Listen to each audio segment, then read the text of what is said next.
All right. Well, welcome back, everyone, to another episode of the Health Made Simple show. I am here with our host, Dr. Bart Precourt, who has been a healthcare practitioner for over 20 years, practicing a range of modalities, including acupuncture, chiropractic, kinesiology, functional nutrition and supplementation, and lab testing, all out of his clinic Balance Health Studio in Seagrove Beach, Florida, as well as virtually all around the world. He's also the founder of the Health Edge program, which is a cutting-edge health program for entrepreneurs and executives wanting to take their health to the next level. So he's worked with celebrities and athletes all around the world. And tonight you have some clinical insights to start us off with. Yeah, so I some great conversations tonight. I think, at least I think so. I want to talk about some things I have in clinic, and I'll share with those today. But also, I want to get into some conversations about like intuition in the aging process. We'll go there in just a moment. So, I have two clinical insights, and this story is repetitive, but it's two different situations I want to share. So, the first one is with a 66-year-old male that I've been working with for about 3 years now. And when I first saw him, he had just retired 2 years prior to that. And he does very well in his life, et cetera. But the things that he loved to do, golf, running, what else was the other? Mostly golfing and running was his primary things. Both of those were starting to decline rapidly because his body, like all the signs of being old were showing up, like arthritis here and, this hip and this elbow and all this kind of stuff. And so we had a pretty good conversation that just kept rolling for these past 3 years about what action steps can we take to continue to level up and continue to improve health from within. And I would challenge him a little bit. A very, very intelligent guy, really good critical thinker, took zero supplements when he started off with me, has a massive, I call it a wine addiction, but he's passionate about his wine. He travels the world finding wines, and I think people in the wine world can understand that. I still haven't really grasped all that, but nonetheless. So anyways, probably good. Yeah, probably good. All the things working against him, couldn't run anymore, like all the things that were turning him into, in theory, an old man were happening. So little bit by little bit, we started to break some of the paradigms, some of the concepts of, really this 66-year-old, well, no, at the time, 63-year-old banker. And I got him involved in yoga. And I wouldn't do a class, but he started doing privates, like just one-on-one situations. And because he realized that he had lost his range of motion. So I always had to attach this to things he loved, like golf. And if you don't have good range of motion, be able to move your hips and have rotations and stuff, you can't hit the ball. Like you can hit it, but you just can't hit it far. Yeah. So all of that was going downhill. Got him involved with a little bit of yoga, started tweaking on his diet a little bit, started nudging him toward maybe doing a cleanse and just subtleties. Didn't really buy into doing a cleanse. He liked his wine too much. So I got him to commit to just, in the beginning, 2 days off a week, 5 on, 2 off. Down here, off drinking, off wine. Yeah. Oh yeah, okay, yeah. Yeah, and I think if you polled, even maybe even some of our followers here, it's not uncommon that people have a cocktail every night, or a glass of wine or something. I'm not saying it's good, but it's especially down here where we live down at the beach, like that's what people do. Yeah. So anyways, long story short, so today he comes in and tells me that he had the best round of golf, the best score in his life. Oh my gosh, how amazing. Yeah, so cool. And so, taking this into perspective, if I told him, 3 years ago, hey, listen, let's roll here. Just kind of follow my lead here. We're gonna just stack health habits. We're gonna get your diet a little better. We're gonna get the inflammation down. Meaning we're gonna work on, arthritis. We're going to get your body cleaner. We're gonna get you sleeping better. We're gonna get you moving better, range of motion improved, all these little things. We're just gonna stack them up. And in time, you will just continuously get better. And that's really my message almost always.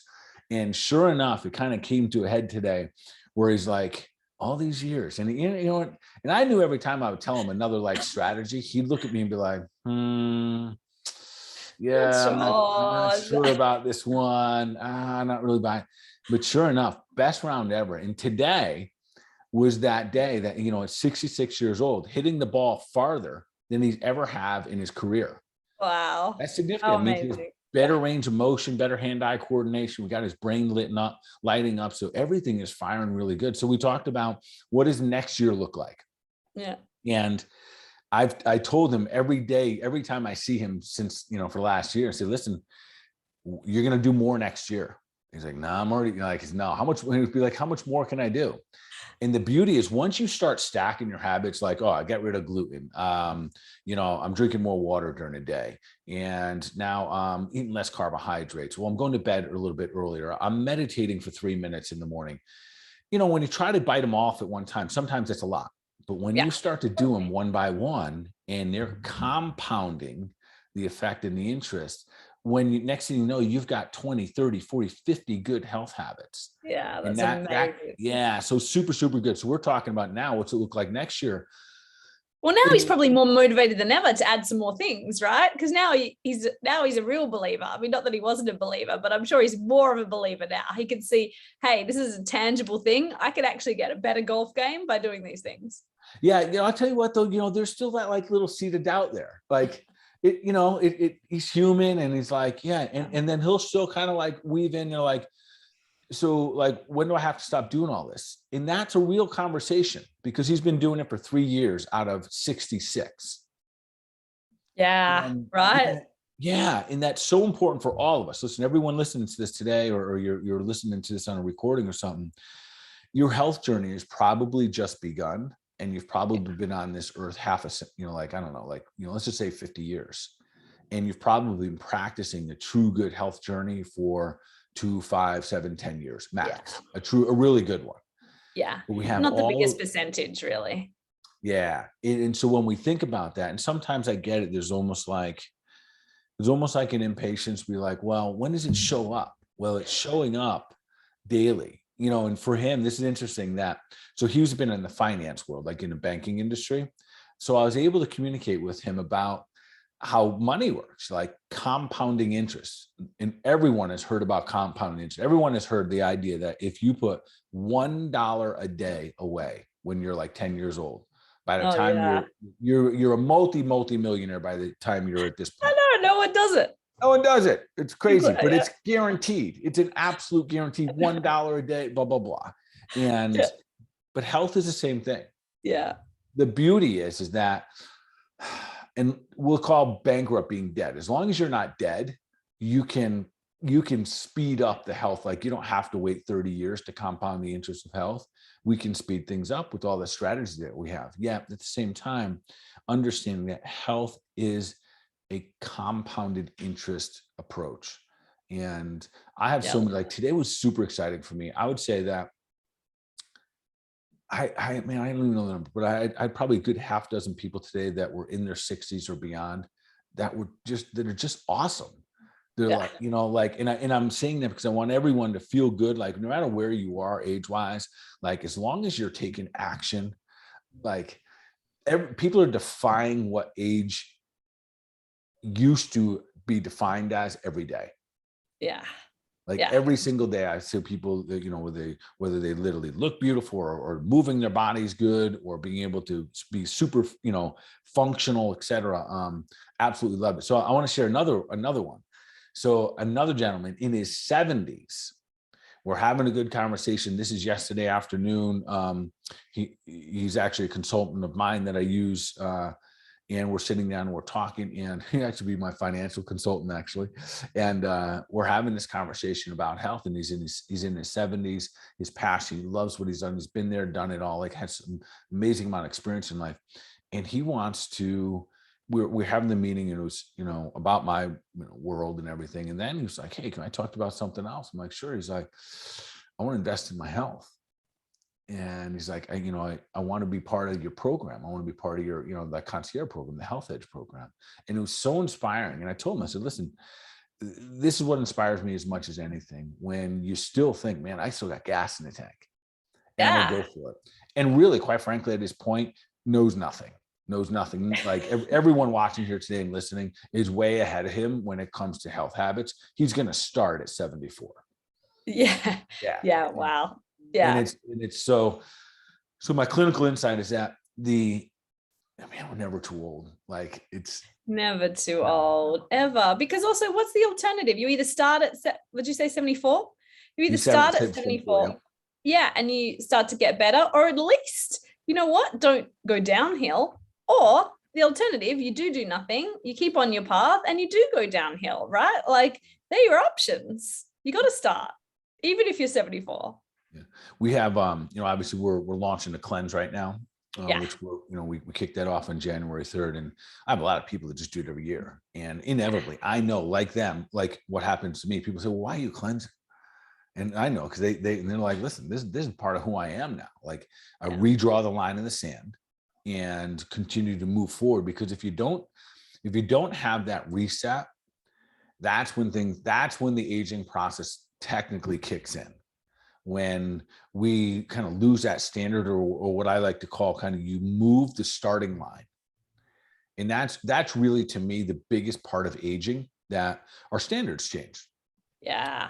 2 years ago, you weighed 170 pounds, and now it's fine. You're not even thinking about it, and you're weighing 175, and you're okay. Yeah, that's always blows me away. People expect to be on medication as they're older. Oh, well, I'm in my 60s. Of course I'm on medication. Oh, I'm in my 70s. Of course. Well, it doesn't have to be, of course. Yeah. My grandmother's 98 and won't take a thing. She struggles to take a Tylenol. She just like doesn't like it, right? Like, yeah. You don't have to be, it doesn't have to be that medication is the norm. And I think also, I mean, we were talking about your idea of what aging is plays into it so much. You know, you need to have some examples or some references, or keep listening to this show of people that are aging with energy, aging without medications, aging with able to play their best range of golf ever, right? I mean, I love having those examples. For me, it sets my bar for what I'm going to look like when I'm 60, 70, super high, right? No doubt. Yeah. You know, and so everyone, if you're not in that category of, you know, 50, 60, 70, 80, 100 years old right now, I will tell you the biggest challenge typically happens probably in the mid 30s or early 40s. Okay. And that's because everyone, that's where they're working the hardest and doing the least for their bodies. So in speaking of the cleanse, what's interesting is that I have people now that will say to me, like, yes, I'm looking forward to this cleanse. I know it's hard, or whatever. And they, you know, they're looking forward to drawing that line in the sand. Then I have others that will be like, nah, I kind of eat good. I don't think I need to do that. And it's always an interesting conversation. And I think I get it. I think we've all probably been there to some degree, until you've drawn that line and you go all in and you literally see, like, how good can I get myself back to functioning? So I had that exact conversation today with someone who said, you know, I eat pretty good. I'm good. You know, like, you know, I was talking about the cleanse. Like, listen, join us for the cleanse. It's awesome. It's fun. It'll be, you know, big tribe doing and everything. He's like, you know, I eat good. I usually get this from the guys anyways. And I said, listen, 99.9% of what I put in my body is organic. Like, I eat good. I got my own cafe. Like, this makes it easy. So, like, I've got my own organic cafe. Yeah. Like, I'm good. And yet what blows me away, and especially if anyone's listening or considering or on the fence of like, I don't know if a cleanse is good for me. Every time I do the cleanse, I feel significantly better. Yeah, that's not amazing. A little bit, but my body feels better. My brain works better. I feel like just lighter on my feet, my digestive system. And sometimes, what's that old saying? The fish doesn't know it's in water. Like, we need timeouts, you know, like, you know, we need it. And that's, you know, and in the cleanse, you know, and then we had a little deeper conversation, like, wow, what's it all about? No, it's all right. It's real simple. And I was just trying to keep the fluffy stuff and just kind of say, all right, this really, it's two parts. It's one, you get clean. And I even remove, you know, in the first part of it, I know we've talked about it here, but I remove chicken, egg, fish, and meat in the first 10 days. And a lot of people will wonder why, because they also know that I might use a carnivore diet for some people clinically. So why do you remove chicken, egg, and fish? Because it's the hardest thing for us to break down. And it's literally just a time out. And so the things that are the hardest to break down, if we, like, a simple analogy, the harder it is to tear it. Like, if I had a piece of steak versus a piece of codfish, the harder that it is to break down, the harder it is to digest. Okay. So that's why I kind of use that paradigm there. And again, I still think that red meat possibly could have the highest nutrient value of any food on the face of the earth, because you're not saying these are bad things that you're cutting out to cleanse. It's just a specific protocol to kickstart your new year, to let your digestion have a break. Yeah, it will not. So yeah, it's part break. So we're making sure we're going to eat clean, and and over the time, Karen, doing enough of these cleanses, public cleanses especially, I've narrowed down some other things that I still consider superfoods, but I take them out of the cleanse. Yeah. I'll give you an example. Like I take out tomatoes, simply Yeah. because Okay. when we eat them in masses, there's a propensity there for to have inflammatory markers. Yeah. So, and a lot of people tend to use a lot of like tomato sauces on the cleanse. Yeah. So I took them out because, observing it was almost like every year I had this like big group of research that I get to do. And Yeah. I'd be So able cool. to observe and say, wow, we're using, and we would have recipes that had the tomato sauces and stuff. And since then we keep weaning those out. So we tweak it every year.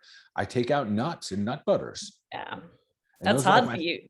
oh, are Yeah. you kidding me? Like I keep talking about it. So I'm hopefully like it makes it easier for me when the time comes. You dream about your peanut butter balls. Totally. And again, a superfood, no doubt, it's a Yeah. super good fat and a super good protein.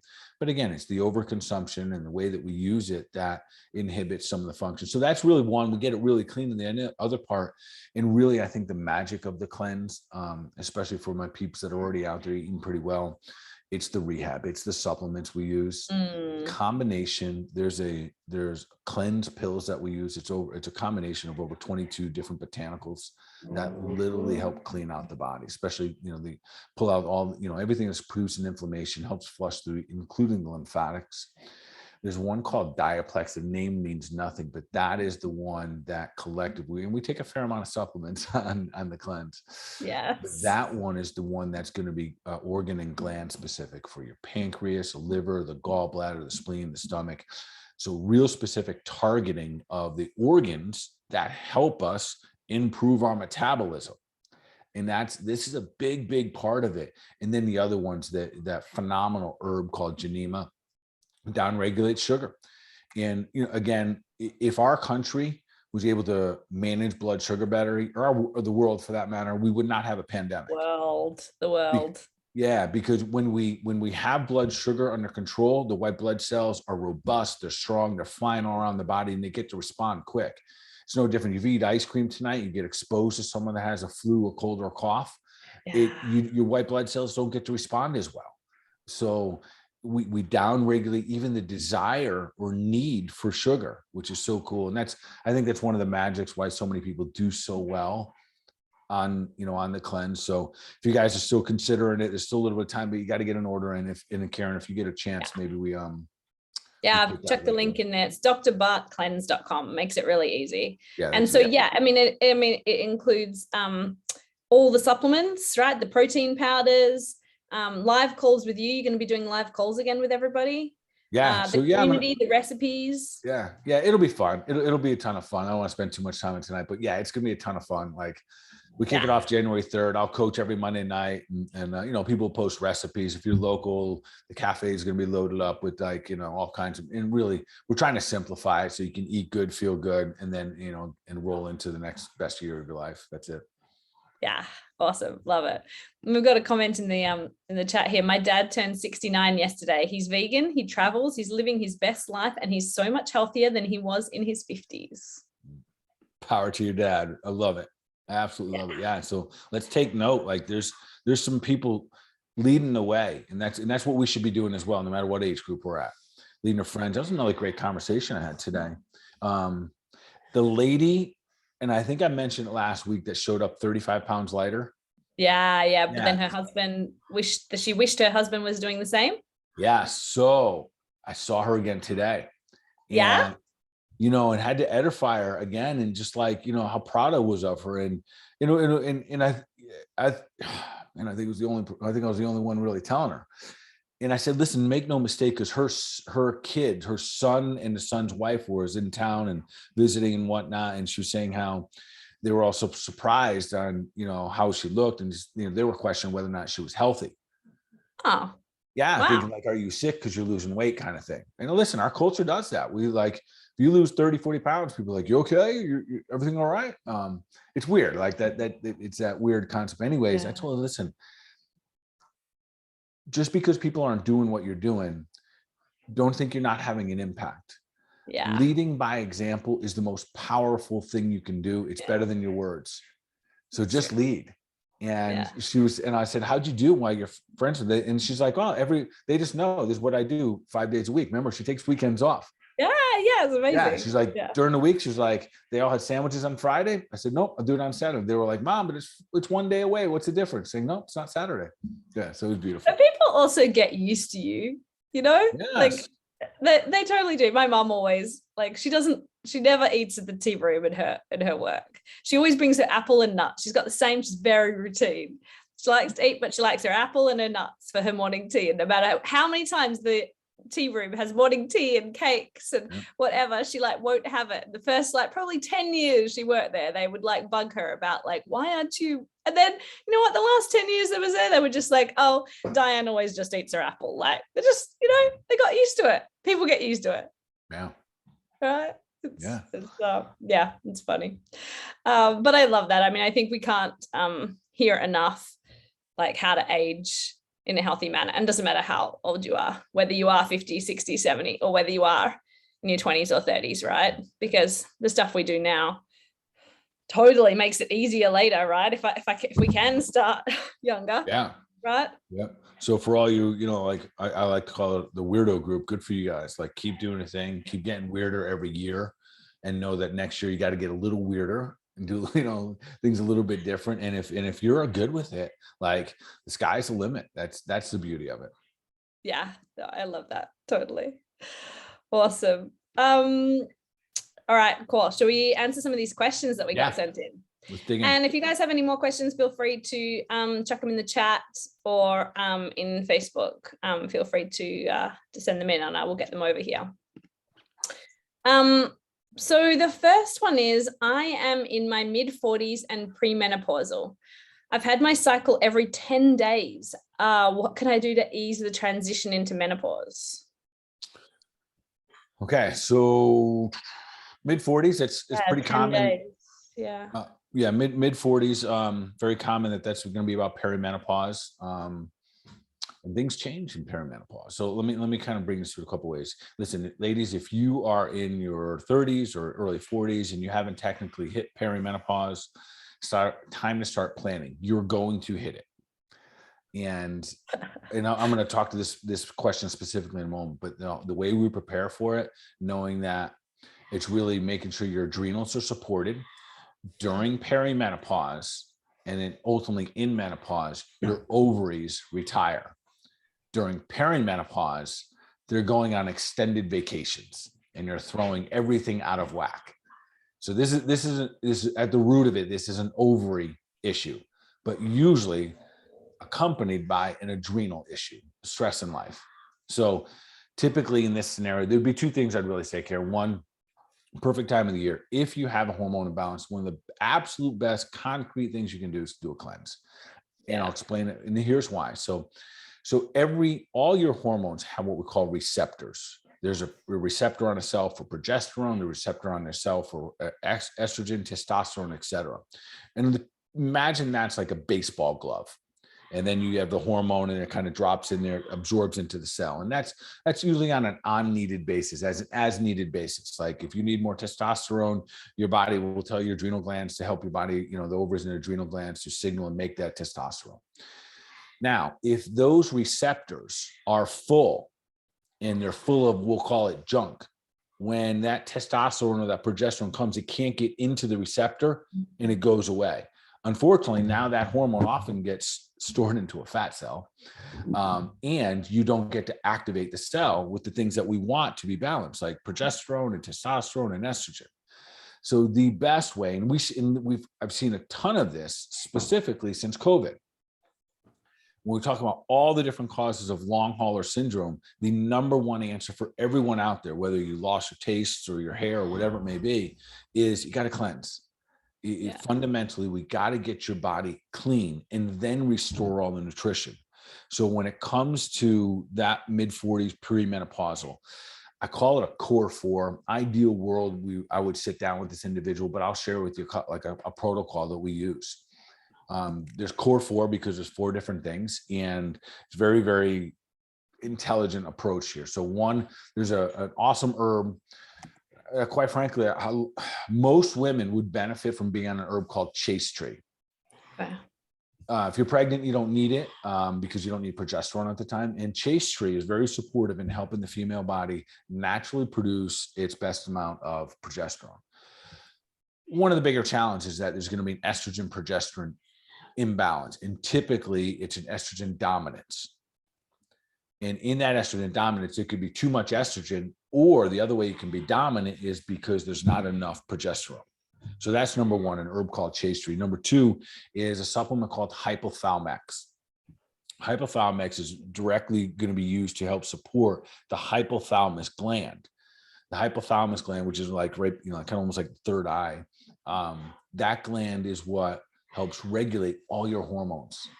That is the mother of your hormones. So in this individual, if they're in their mid-40s going through perimenopause, having a cycle every 10 days, the hypothalamus gland's communication to the ovaries out of whack. That's the fastest and simplest way to understand this. The communication is off and the body's getting signal to go back into the cycle. The other part of that is that the ovaries themselves most likely are becoming weaker. They're literally not as strong and robust as they once. They're not producing the same type of cells and eggs and whatnot. So they're not as strong and robust. So they're sloughing off easier. So we want to support the ovaries the best that we can. So we use something called Ovex. So there's hypothalamus and Ovex. The cool thing, Karen, is that often with this protocol, and there's one more I'm going to share with you in a minute, you can start to see some changes pretty quick because they're kind of fast acting, but you got to stay on them. And I'll tell you the length here. Then the last one, Ovex P, are they different? They're a little bit different. I use Ovex. Okay. Cool. Yeah. They're just different sources, bovine, porcine. The last one that we use is going to be pituitrophin PMG. The hypothalamus gland is really bound to something called your pituitary gland. And that HP axis is really the mother of it all. And what was this one called again, did you say? Pituitrophin PMG. Okay. Yeah. So that core four is what all perimenopausal women, that's a great support for the system. And most likely some level of an additional support for the adrenal glands if things have been a little hard. And typically, when you're about to enter perimenopause, between your career or raising children or just whatever in life, there's just let's just say everyone can probably use some adrenal support, right? Yeah, I think that's safe to say. Just like, yeah, come on, I use adrenal support every day, so it's I think that's a safe assumption right there. So that's what I would say there for bleeding. A little just side note here for women that super heavy, frequent spotting through the course of a month. There's a liquid herb we use called Capsella. I think I'm saying that right. Works wonders. Okay. Yeah, and you don't have to stay on it all the time, but it's liquid. It's not super tasty. You dilute it with a little bit of water.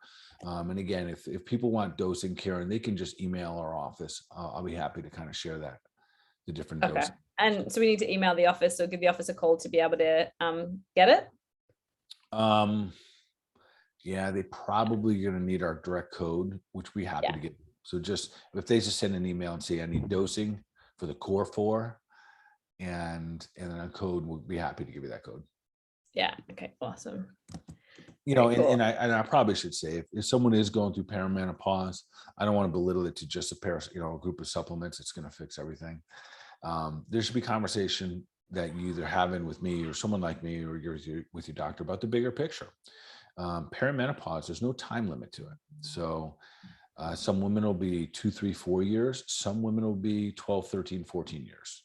And what about just like how your family history or how, like, let's say your mother went through it or anything have any impact? I don't know that they're as direct as we'd like them to be that predictable, because we're living a different age, Karen. Yeah. Say someone like yourself, the amount of chemicals you've been exposed to relative to your mom, night and day. Oh my gosh, a million times more, right? Yeah. And these are the things that people we don't put on the forefront and understand. We just think, it's a progesterone issue. I'm going to take more of that hormone. Like, this is a toxicity issue. This is a communication issue.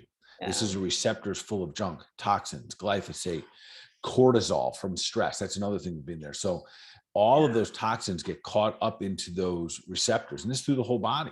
This is why some people are like, oh, I take all the vitamin D in the world. I have low levels vitamin D. Your receptors are full. So you're not receiving. So we got to cleanse those people out too. So, but the nice thing is that, you know, if you do these, very manageable. It doesn't have to turn into menopause, because really those ovaries are going to retire, and they give all their jobs of making hormones to the adrenal glands. And that's what, so that's why I said we need adrenal support. It's already overtaxed. Yeah, most likely.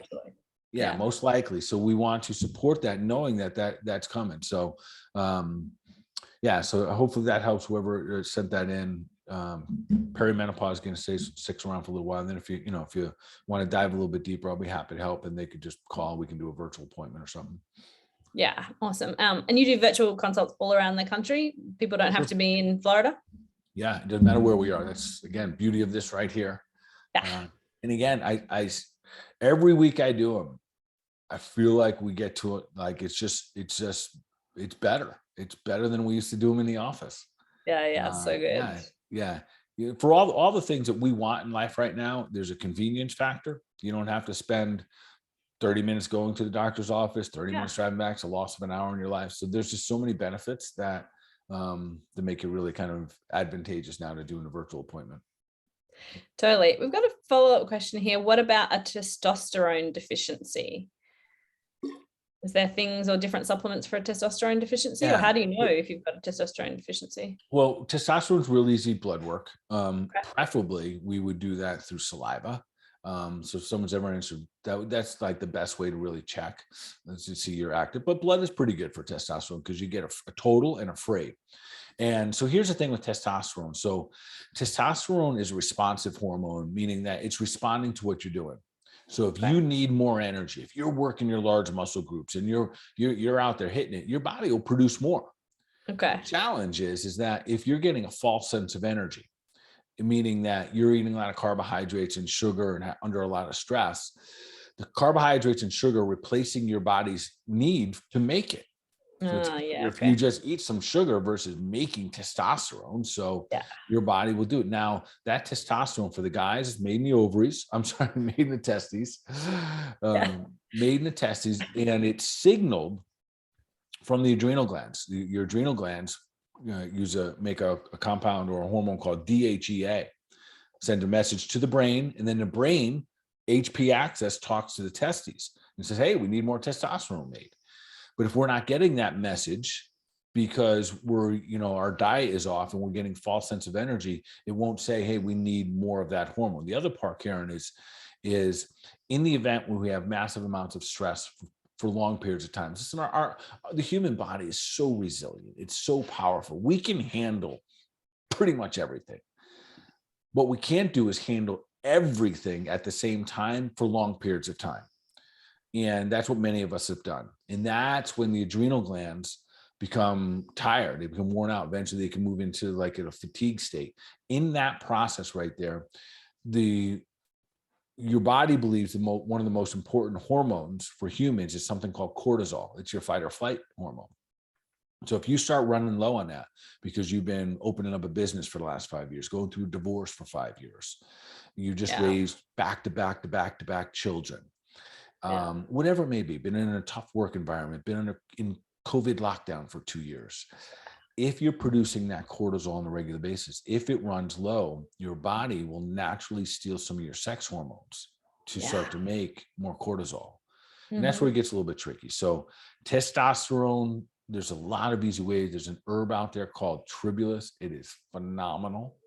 Absolutely phenomenal. It works. So guys, how do you know if your testosterone is low or it's not working? Every morning you should wake up with an erection. That's as simple and that's good functioning, healthy males. I know, weird topic. I didn't know that. There you go. Yes, that is a way to let you know if your free testosterone is being activated. If you have stress hormones floating through your body, your blood glucose is too high, you won't have that. So and women have a testosterone deficiency as well? Absolutely. Now you need a fraction of the testosterone that men use. So most of the time women will come back and be like, oh, my doctor said I have no testosterone. I had to go on it. We really got to pump the brakes on that. We got to be very careful because you're only supposed to have an itty bitty amount. And so there's a lot of ways. So it's always clean first, then introduce some of the herbs that can work, introduce some other things that can work. You know, the tribulus is phenomenal. So there's a lot of others. Korean ginseng, phenomenal for natural production of testosterone. So there's some pretty cool things out there. So to that question, what about natural, testosterone? It can go low and we can get it back up. Start with getting clean though. Yeah. Okay. There's a couple more follow-up questions. So one, so then if your adrenals are overtaxed, can that contribute to your period stopping? Yeah, it can dysregulate the system. I love this question because that's how we got to be thinking. We got to be a little bit broader when we think of like, it's not just black and white. It's not, nothing in health is singular. So you really have four primary, we'll call it hormonal participants, and that's your HP, the hypothalamus pituitary gland, the thyroid. For women, it's the ovaries, and guys, testes, and then your adrenal glands. So those four, and they all need to be in harmony. They all need to be, everyone's kind of communicating. So what are you doing? So I don't need stress hormones. Okay, make some sex hormones. Cool. But like, we're in this move. We're exercising more. I need some more cortisol, but also produce me some testosterone. Well, how would I know how to do that? Release some endorphins. So like the body's brilliant in knowing what state it's in, even though it could be under stress, and it produces these things. So, but if your body, if the adrenals are off, the adrenals, to get tired, that means that they had to literally send hundreds of thousands of messages to the hypothalamus gland. And the adrenals are going to overwhelm the other messages coming from your thyroid and your ovaries. Because again, the stress hormones are more important than the sex hormones. Right? Like, they're going to kind of life threatening. You're gonna save your life first, sex hormones later. So as you're getting bombarded by the stress hormones or the signaling from the adrenal glands, constant state of stress, sympathetic dominance, listen, there's so many things. It could be, a family could have a child that has special needs and it's constantly a stress for them. Someone could be sick in your family and there's a constant reminder. You could be dealing with grief. There's so many things that could be constantly putting a duress in there. And then, yes, it can shift. It can absolutely dysregulate what your cycle is doing. So absolutely, positively, you can go down. Anything that's causing stress can have any impact on the human body. And that's the reality. Yeah, for sure. A question with this is, are hormones responsible for metabolism, and does our metabolism slow as we age? Yeah, so metabolism. This is great. This is good because it's the words we get caught up in sometimes. So, are hormones responsible for metabolism? Yeah, for your metabolism. No, hormones are responsive. So our hormones do not just decide to stop working. Yeah. They don't. They're responding, and that's what I mean by responsive, to what we are doing in life, how we move, how we eat, and how we think. Okay. So when I say move, it includes sleeping. So if you want balanced hormones, number one, start with sleep. Always. Yeah. That, and when I say sleep, we got to be able to sleep, like go to bed naturally, wake up with some energy, or at least wake up naturally as well. So number one for hormones, and remember, the hormones are following basically your life. If we get out of balance, we will create an imbalance in our hormones. Let's just say that you have 5 gallons of each hormone. You got 5 gallons of progesterone, 5 gallons of estrogen, testosterone, and cortisol. And you have stress for 5 years and you use up all your cortisol, it steals your progesterone. And now you have low progesterone. And it wasn't progesterone's fault. It was because of your stressful life. Yeah. So understanding that is really important. Now, metabolism. So if it's real, there's no like one thing. Metabolic activity is really what we want to talk about. So like our cleanse, we're really going to focus on increasing the systems, organs, and glands that help you metabolize your food. That means like your stomach breaks it down. Your small intestine extracts nutrients out of it. The large intestine takes the water out and then you eliminate it out. So your intestines are involved in it. Your microbiome is involved in it. So metabolic activity plays a huge role in the systems, organs, and glands. but also what you're putting into your body. So if we put things in like sugar on a regular basis, or we're putting things in bad fats that we can't break down, it burdens the system. So it's not fair to say that age slows our metabolism down. It's not. It's the burden over time that really is the biggest influence. Does that make sense? So listen, when you're 15, 20 years old, we have an abundance of hydrochloric acid in our stomach. So we can digest anything for the most part. Also, we haven't had the burden for quite so long, right? I mean, if you're 15, you've had toxic burden for a max 15 years. Yeah. When you're 30, you've potentially had this load for 30 years, right? Like, and what makes that speed up or slow down is typically medications. If you take a 15-year-old, and that was me, and I'm only 15. I should have plenty of digestive, acids in my stomach, but being on, 10 years of antibiotics, it compounds that burden. Yeah. So metabolic activity, and we're definitely going to do a show coming up soon on just becoming metabolic flexible, metabolic flexibility. And that is the ability to use whatever resources your body has, being flexible enough to switch back and forth and continue to use. So if it needs fat to burn, it can burn fat. Using, and that means you have no food. That'd be like intermittent fasting. But if you use a carbohydrate, how it can adequately use it and also send the signal that, hey, I got enough. We don't need any more here. Which then a lot of that right there, Karen, really ties back into the conversation of being intuitive. Yeah. Yeah. Like knowing. And we're not enough. Because everybody's a little bit different. I mean, you can give a specific advice or talk about general concepts, but really everybody needs to be able to figure out what works for them a little bit. Some people will do a little bit better like this, or a little bit better with that, or a little bit better doing this type of exercise or that type. We're all a little bit different. It's kind of what makes it so ridiculous, really, to you've got diabetes and everybody gets the same diabetes medication for all these different ethnic groups, different bodies, different whatever, but we're different, right? Well, we're massively different. And I think one of the lost arts or one of the lost talents when it comes to being healthy is being intuitive, to know your body. I love the question when someone asks me hey, doc, how many grams should I eat? I ask them, how many grams do you think you should eat? Or, and just repeating it, because sometimes the answer is always, well, let me see what my body says.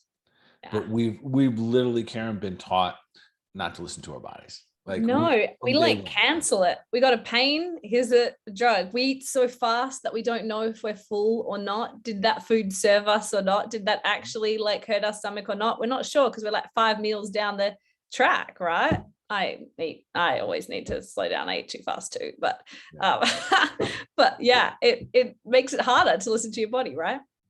Yeah. And that intuition, is, and how do we become intuitive? One, we got to get cleaner. We got to get the receptors cleaned out. We got to make sure that our body can adequately make things like dopamine and serotonin and all these non-stimulatory neurotransmitters that can balance out our emotions, so we don't feel, off the charts with something. So we can listen to, and have our receptors, our taste buds, bitter, sour, sweet, salty, all of those functioning properly. And then the more we do that, the easier it gets to be intuitive.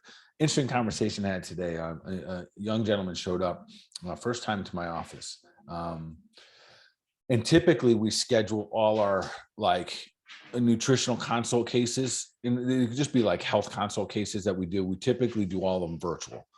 But he didn't know that. So he just showed up and basically had this, what turned out to be a pretty complex adrenal case. And I typically lean in the direction of trying to then schedule it for a virtual appointment. But in this situation, my staff, now they know why I ran late today. Sometimes it gets behind. And as a practitioner, that's why we call practice, because it doesn't always work out perfect. Yeah. Anyways, so he's standing in front of me, and I didn't feel it would be adequate to say, listen, I want you to go out front and schedule an appointment, which is probably a month out. So we dealt with it right on hand, and it was a significant, very complex, been to many doctors, etc., adrenal case, which was quite obvious because I do work so much in this situation. It was crystal clear to me where we needed to go. And it's not typical. I have a 41-year-old guy standing in front of me that wells up, you know what I mean? Yeah. Like because he felt like, honestly, he felt like he was heard for the first time, like, because I was listening, diving in. So I ask most people that come to our office, how'd you find me? Like, we just got this little office, in one road town, et cetera. And so I don't know. I said, it was just this intuitive thing. Oh, really? Yeah. Wow. And he was serious. Like he was serious. He's like, someone said to go down, whatever. And he was like, I don't know. And then he's like, and I started Googling, and then as soon as I saw it, I knew it. And that's the kind of intuition. I know that sounds weird, but that's the kind of intuition, trusting our feelings, listening to our body more, and stop doubting, stop questioning. Like, let's just go. Like, listen to the body, what serves you best, what's going to work for you the best. And so it's a great conversation. And that, it reminded me. So when he said that, it was very simple, because he was like, do you think I can work out? And I listened to your body. I want you to be intuitive at this time. And the answer was no. Like, once you get into that phase 2, phase 3 of exercise, of like adrenal fatigue, we have to put down a lot of the things that get us to be healthy, like exercise. You got to put them on the sideline.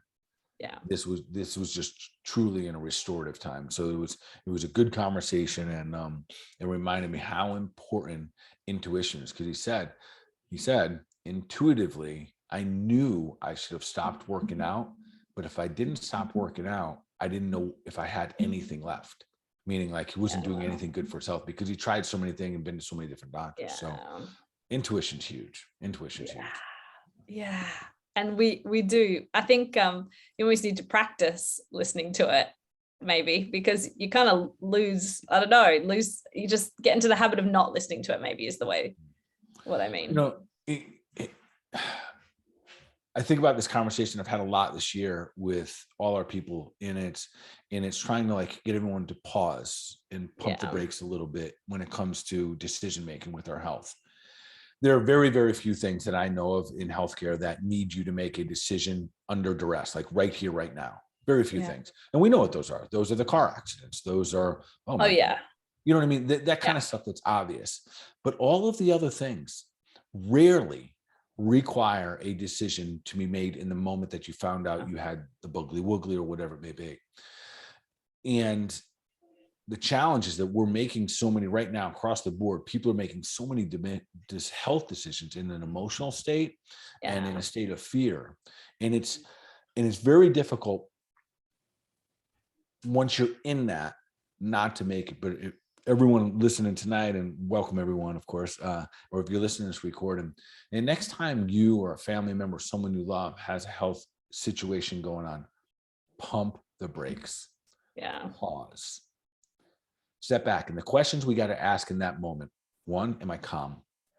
Which can be difficult. It is very, very difficult till you're calm. Because the truth is, we rarely, it's like flipping a coin. Making a decision in a fear state is like flipping a coin. At very best, it's 50-50. We rarely ever make the right decision when we're in fear or we having massive amounts of worry. So ask yourself, am I calm? Can I think through this for a moment? Are the people around me calm? Are we operating out of fear? In your country, you're operating out of fear. They're not critical thinking. They're not thinking about health and vitality. They're not thinking from a rational position anymore. And listen, when we see we see it here, we see it there, we see these people on their state, blah, blah, got to do this. They're angry. They're upset. They're scared. Yeah. They're scared. They're scared. You got to remember that they're scared. I think I talked about before, like when we really had kind of in the middle of the pandemic, like last year especially, I went into a supermarket, and I don't know, I was like 2 meters away from this woman, but she decided I was too close, and she started yelling at me. She was like having a real go, because she's like, and I was just, at first I'm like, kind of like, oh, what are you yelling at me for? And then I was like, I managed to like think enough, hey, you're terrified right now. I'm just going to step back and just let you be, because you're not actually trying to be horrible to me. You're just so scared. You got no need to be right now, but you are, she was scared. Yeah. And it's okay to be scared sometimes, as long as we don't make decisions when we're scared. So that's, I don't know where that came from, but that's, if everyone listened today, if inevitably you're going to be faced with a pretty significant decision about your health. Pump the brakes. Yeah. Pump the brakes. Yeah. Pump the brakes, pause.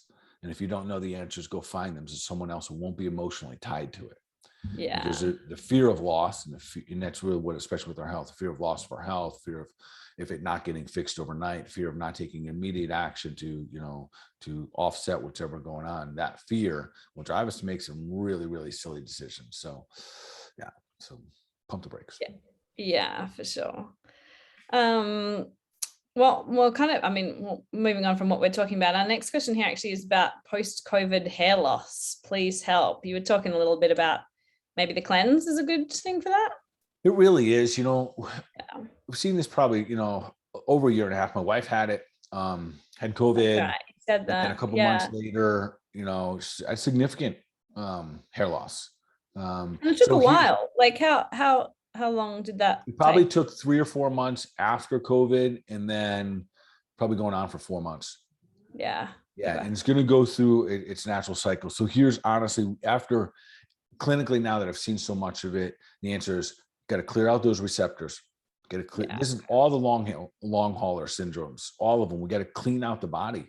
There's so much debris from the virus left over, all the dead cells that fill them up, all the cortisol and the stress, all of that stuff that your body was the battlefield. And now there's just a mess. There's all these dead soldiers out there and all these things. So we got to clean it out, clean it up and clear it out. And then continue to, put in an influx of the nutrients. Specifically when it comes to hair loss, we're talking about trace minerals. So I use something called trace minerals B12. It's also very supportive of thyroid. Thyroid takes a beating during all this as well. Yeah. So trace minerals B12, B7, which is really biotin. That's probably one of the most popular, common ones that we use when it comes to, everyone knows about like biotin when it comes to hair, but very effective. Yeah.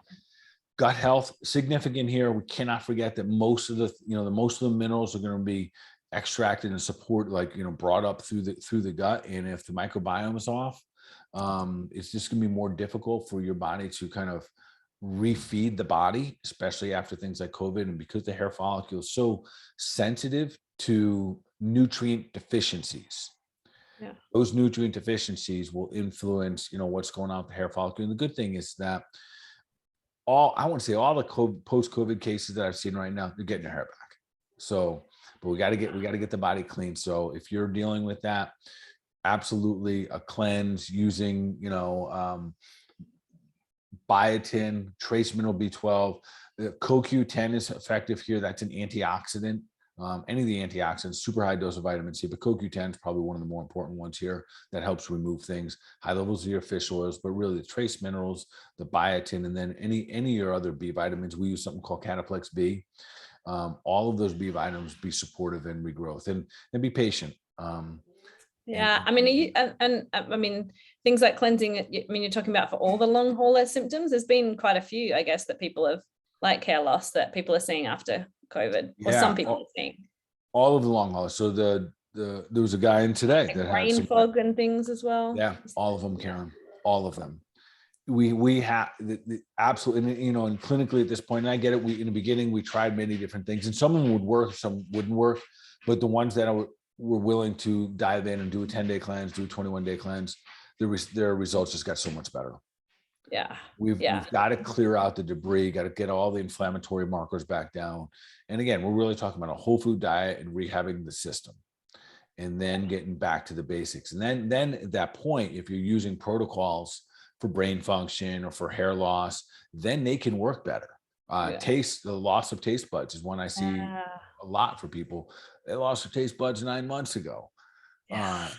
So in even those, and the obvious one for like, if it's taste loss, you want to really, bump up your zinc, but even remember, zinc has a receptor as well. And if that receptor is full due to too much stress, too much debris, too much toxins, then even the zinc doesn't get back into the cells. So clean the body out, refeed the body.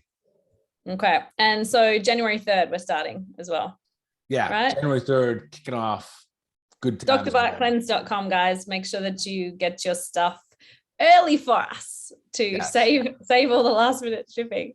All right. Well, we're zoomed through it all the time. What is going to be our one action that listeners can take to move them towards their goal of superhuman? So it's going to be more intuitive. Yeah. Trust your body, trust your intuition, trust the power that made the body heals the body, and continue to be a great listener. And I think that's an underspoken, kind of forgotten about power of being healthy. Continue to trust and listen to your body, and because you live in it and you know it, and the more you get in tune with your own body, that's part of being superhuman. Yeah, I love that. Awesome. Cool. Well, thank you so much, everyone, for tuning in. We'll see you in the same place, same time next week for another episode of the Health Made Simple show. Absolutely. And of course, thanks everyone for being here. Keep doing the thing, keep sharing it out, keep spreading love. And of course, we can take deliberate action for your mind, your body, overall wellness. Y'all be awesome.